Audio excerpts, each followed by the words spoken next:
مسلمان کو پورے دین پر چلنے میں رکاوٹیں کیوں پیش آ رہی ہیں اور ان رکاوٹوں کے ہٹنے کا اصل پرانا ذریعہ کیا ہے؟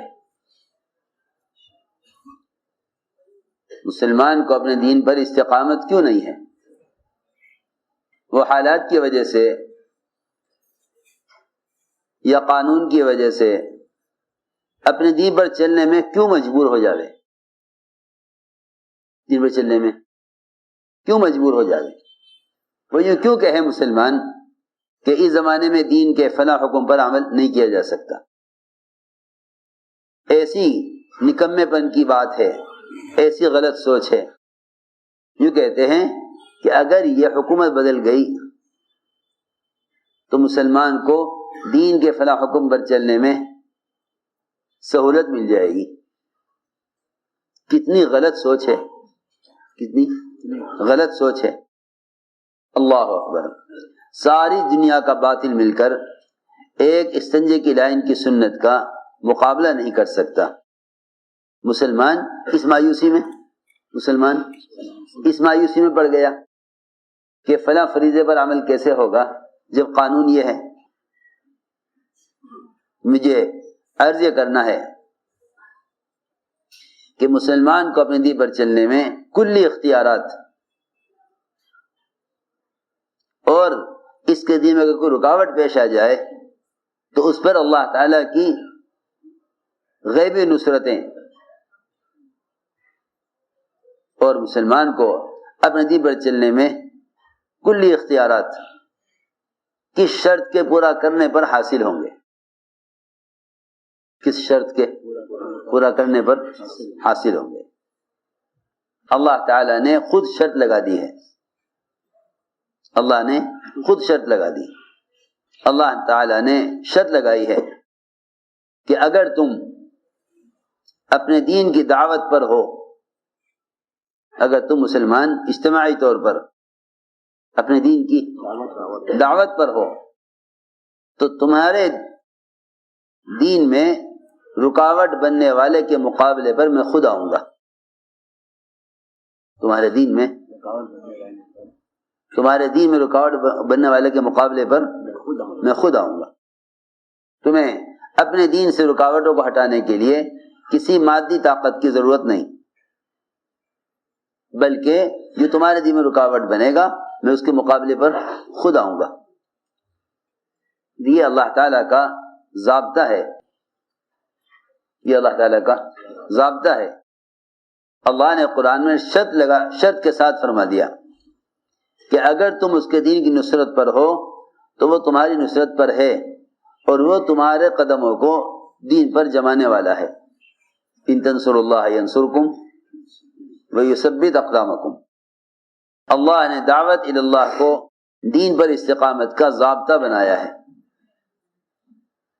اللہ نے دعوت الی اللہ کو دین پر استقامت کا ضابطہ بنایا ہے۔ اگر ساری حکومتیں مسلمان کے دین کے کسی حکم پر چلنے میں رکاوٹیں بن جائیں اور سب کے سب ایک وقت میں مجتمع ہو جائیں،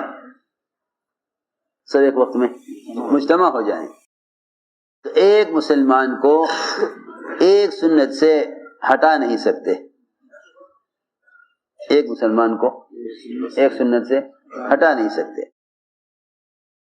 یہ قوت مسلمان میں اس وقت تک تھی جب تک یہ اپنے دین کو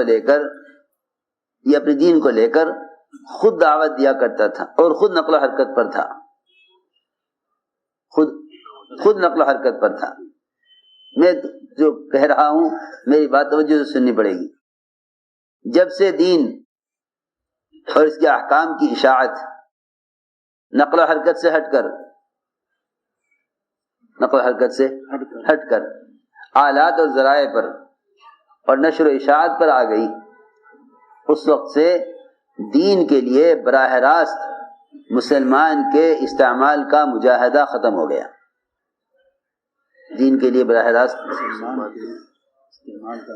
مسلمان کے استعمال کا مجاہدہ ختم ہو گیا۔ گویا اب دین کی نصرت نہیں، اب ذرائع دین کی نصرت ہو رہی ہے. میری بات بہت توجہ چاہے گی. اب دین کی نصرت نہیں بلکہ ذرائع دین کی نصرت ہو رہی ہے.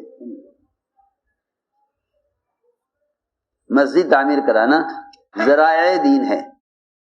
مسجد تعمیر کرانا ذرائع دین میں سے ہے، کیونکہ مسلمان نماز پڑھیں گے تو ان کے لیے مسجد تعمیر کرا دو. میری بات توجہ چاہے گی بہت، کیونکہ مسلمان نماز پڑھیں گے اس لیے مسجد تعمیر کرا دو. مسلمان بھوکے ہیں اس لیے کھانا کھلا دو. مسلمان بیمار ہیں اس لیے مفت دوا کا انتظام کر دو. مسلمان مقروض ہیں ان کے قرضے ادا کرا دو. ان کے قرضے ادا کرا دو.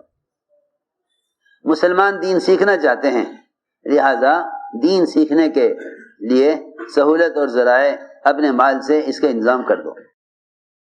اپنے مال سے اس کا انتظام کر دو. لوگ مسلمانوں کی ضروریات زندگی میں یا ان کی عبادات میں سہولت پیدا کرنے کے لیے مدد کرنے کو دین کی نصرت سمجھ بیٹھے. میری بات بہت توجہ چاہے گی.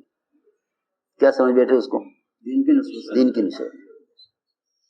تم نے اگر مسجد تعمیر کرا دی تو وہی لوگ تو نماز پڑھیں گے جو نماز پڑھتے ہیں،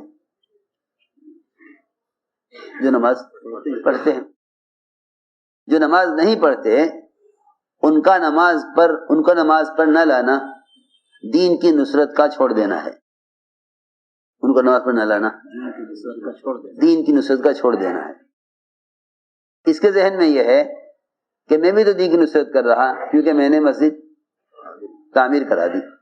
ارے نماز تو مسجد کے بغیر بھی ہو جاتی، کیونکہ اللہ رب العزت نے اس امت کی خصوصیت یہ رکھی ہے کہ ساری دنیا کی زمین کو اس امت کے لیے سجدگاہ بنا دیا. ساری دنیا کی زمین کو اس امت کے لیے سجدگاہ بنا دیا. میں کچھ ضروری باتیں عرض کر رہا جو توجہ چاہیں گی. تو جتنے بھی ذرائع ہیں ان ذرائع پر مال خرچ کرنے کو مسلمان دین کی نصرت سمجھ بیٹھا. حالانکہ نصرت کے دو رخ ہیں. ایک نصرت کرنا دین کی، ایک نصرت کرنا دینداروں کی. ایک نصرت کرنا دین کی، ایک نصرت کرنا دینداروں کی. دینداروں کی نصرت غیر مسلم بھی کر دیتے ہیں. دینداروں کی نصرت غیر مسلم بھی کر دیتے ہیں. آپ میری بات توجہ سے سننا اور سمجھنے کی کوشش کرنا. آپ جانتے ہیں کسی علاقے میں سیلاب آ جائے، زلزلے آ جائیں، ٹرینیں ٹکرا جائیں تو مدد کے لیے مسلمان غیر مسلم سب مدد کے لیے آگے بڑھتے ہیں. غیر مسلم یہ نہیں دیکھتا کہ یہ زخمی مسلمان ہے یا غیر مسلم. مسلمان یہ نہیں دیکھتا کہ یہ پریشان زخمی پڑا ہوا ہے، پانی مانگ رہا ہے، یہ پانی مانگنے والا مسلمان ہے غیر مسلم. سب مل کر سب کی مدد کرتے ہیں. مسلمان کی مدد کرنے کے لیے اسلام شرط نہیں. غیر مسلم بھی بہت سے مواقع پر مسلمانوں کی مدد کر دیتے ہیں. غیر مسلم بھی بہت سے موقعوں پر مسلمان کی مدد کر دیتے ہیں. بہت سے موقعوں پر مسلمان بھی غیر مسلموں کی مدد کرتے ہیں. اس بات کو پہلے سمجھ لو کہ مال سے مدد کر دینا اسلام کی مدد نہیں ہے، وہ مسلمان کی مدد ہے. وہ مسلمان کی مدد، وہ مسلمان کی مدد ہے. اسلام کی مدد یہ نہیں ہے، کیونکہ اسلام کو قائم ہونے کے لیے ملک و مال کی ضرورت نہیں ہے. ملک و مال کی ضرورت نہیں ہے. اسلام کی کسی بھی ضرورت کا تعلق مال سے نہیں ہے. یہاں تک کہ حج جیسا فریضہ اس پر فرض ہے ہی نہیں جس کے پاس مال نہیں ہے. حج جیسا فریضہ اس شخص پر فرض ہے ہی نہیں جس کے پاس مال نہیں. زکوٰۃ جیسا فریضہ اس آدمی پر ہے ہی نہیں جس کے پاس مال نہیں.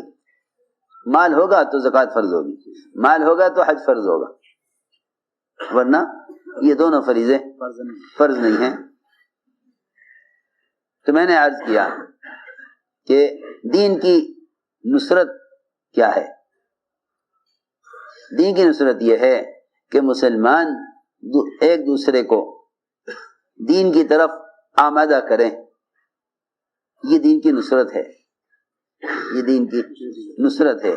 اس دین کی نصرت پر اللہ تعالی کی طرف سے دو وعدے ہیں کہ ایک تو ہم تمہاری مدد کریں گے تمام باطل کے مقابلے میں, اور دوسری بات یہ ہے کہ ہم تمہارے قدموں کو تمہارے دین پر جما دیں گے. تمہارے قدموں کو تمہارے دین پر جما دیں گے. اس زمانے میں لوگ خیر کے کاموں میں مال خرچ کر دینے کو دین سمجھتے ہیں. مالدار علم پر مال اگر خرچ کریں تو اس سے ان کو علم حاصل نہ ہوگا. مالدار اگر علم پر مال خرچ کریں تو اس سے ان کو علم حاصل نہ ہوگا جب تک وہ اپنی جان کو براہ راست حصول علم کا حاصل کرنے کے لیے اپنی جان کو استعمال نہیں کریں گے. کیونکہ جہل سے نکلنا بدن کو علم کے لیے استعمال کرنے پر ہے, مال خرچ کرنے سے علم حاصل نہیں ہوگا. مال خرچ کرنے سے علم حاصل نہ ہوگا. اگر کوئی یہ چاہے کہ مال سے علم خرید لے, مال سے علم خرید لے, تو یہ علم حاصل کبھی نہ ہو سکے گا. یہ سمجھنے کی بات ہے. تو میری بات کا خلاصہ یہ ہوا کہ اس زمانے میں مسلمان براہ راست تو استعمال ہو رہا ہے دنیا کے لیے, براہ راست استعمال ہو رہا ہے دنیا کے لیے. اس کی دنیا کا کمایا ہوا تھوڑا سا حصہ 5% یا بہت سے بہت 10%, وہ مال کا کمایا ہوا حصہ وہ مسلمان دین سیکھنے والے مسلمانوں کی ضرورت پر خرچ ہو رہا ہے. دین سیکھنے والے مسلمانوں کی ضرورت پر خرچ ہو رہا ہے.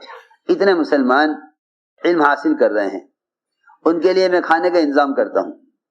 اتنے مسلمان دین سیکھ رہے ہیں, میں ان کے لیے سایہ کا انتظام کرتا ہوں. صحابہ کرام نے غزوات میں جتنا مال بھی خرچ کیا, صحابہ نے غزوات میں جتنا مال بھی خرچ کیا, اس مال کے خرچ کرنے کو کبھی بھی دعوت اور نقل و حرکت کا بدل نہیں سمجھا, بلکہ مال کے خرچ کرنے کو ایک مسلمان کا حق اور اس کی ضرورت کو اپنی ضرورت تو سمجھا, لیکن مال خرچ کرنے کو اللہ کے راستے کی نقل و حرکت اور خود دین کے سیکھنے کا کبھی بدل نہیں سمجھا. میرے دوستو عزیزو, اگر سب مل کر خیر کے کاموں مال خرچ کر دیں, خیر کے کاموں میں مال خرچ کر دیں,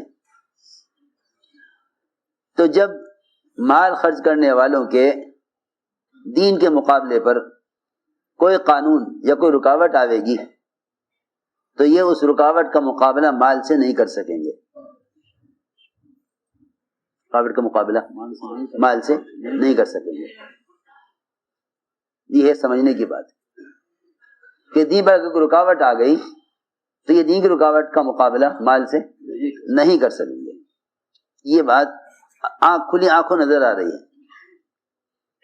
جتنا چاہے تم مال خرچ کر دو, لیکن دین کی آنے والی رکاوٹیں مال سے کبھی دور نہیں ہوں گی. دین پر جو رکاوٹ آئے گی وہ تو دین کی دعوت سے ہی ختم ہوگی, دین کی دعوت سے ہی ختم ہوگی. اللہ نے قرآن میں یوں فرمایا, ان تنصروا اللہ ینصرکم ویثبت اقدامکم, ان تنصروا اللہ ینصرکم ویثبت اقدامکم۔